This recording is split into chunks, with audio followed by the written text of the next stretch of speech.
Shalom, senang sekali dapat berjumpa dengan Bapak Ibu, saudara-saudari dalam renungan hari ini.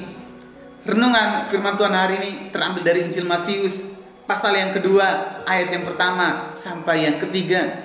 Begini bunyi firman Tuhan. Sesudah Yesus dilahirkan di Betlehem, di tanah Yudea, pada zaman Raja Herodes, datanglah orang-orang Majus dari timur ke Yerusalem dan bertanya-tanya, di manakah dia, Raja orang Yahudi yang baru dilahirkan itu? Kami telah melihat bintangnya di timur dan kami datang untuk menyembah dia. Ketika Raja Herodes mendengar hal itu, terkejutlah ia beserta seluruh Yerusalem. Tema renungan hari ini adalah jalan hidup yang menolak Natal. Bapak Ibu, saudara-saudari yang terkasih di dalam Tuhan Yesus, di dalam minggu-minggu masa penyambutan Natal ini, kita akan berbicara mengenai satu tokoh yang menolak dan penuh ketakutan akan kelahiran Tuhan Yesus. Ya, dia adalah Herodes Agung. Herodes Agung dilahirkan pada tahun 73 sebelum Masehi. Ia seorang yang pandai dan cakap, mahir dalam taktik perang, berbakat dalam bidang politik. Di tengah-tengah pergulatan politik Roma yang pasang surut, kacau tak menentu, dia dapat menyelesaikan diri dengan baik. Mulai dari Julius Kaisar hingga Kaisar Agustus. Herodes juga seorang yang berkontribusi besar bagi pembangunan kota-kota di wilayah kekuasaannya. Namun, di sisi lain, Herodes mempunyai karakter yang buruk. Ia seorang yang suka menjilat dan mengkhianat demi memperoleh kekuasaan. Dan yang paling mengerikan dalam sejarah, ia dikenal sebagai seorang raja pembunuh. Ia membunuh semua anggota keluarga besarnya karena curiga mereka bersekongkol merebut tahtanya.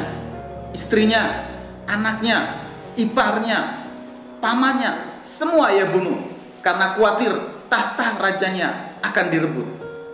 Itulah sebabnya ketika ia mendengar dari orang-orang Majus bahwa raja orang Yahudi telah lahir, ia menjadi terkejut.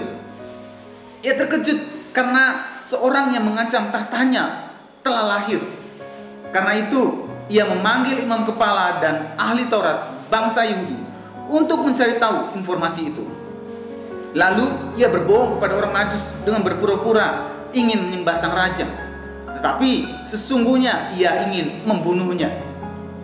Bapak Ibu, saudara-saudari yang terkasih di dalam Tuhan, apa respon Natal yang dapat kita pelajari dari hidup seorang Herodes?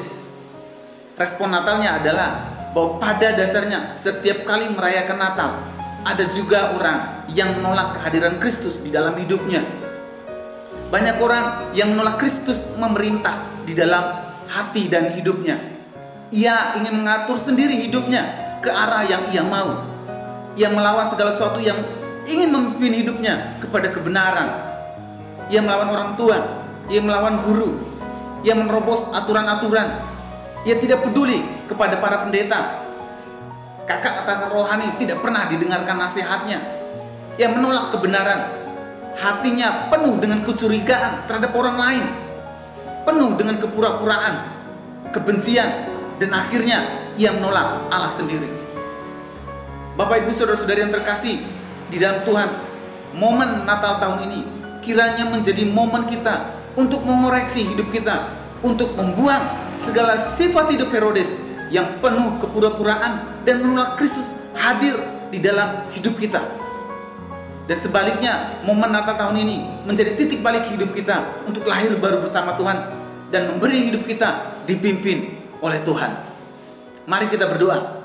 Tuhan, kami mengucap syukur melalui renungan hari ini.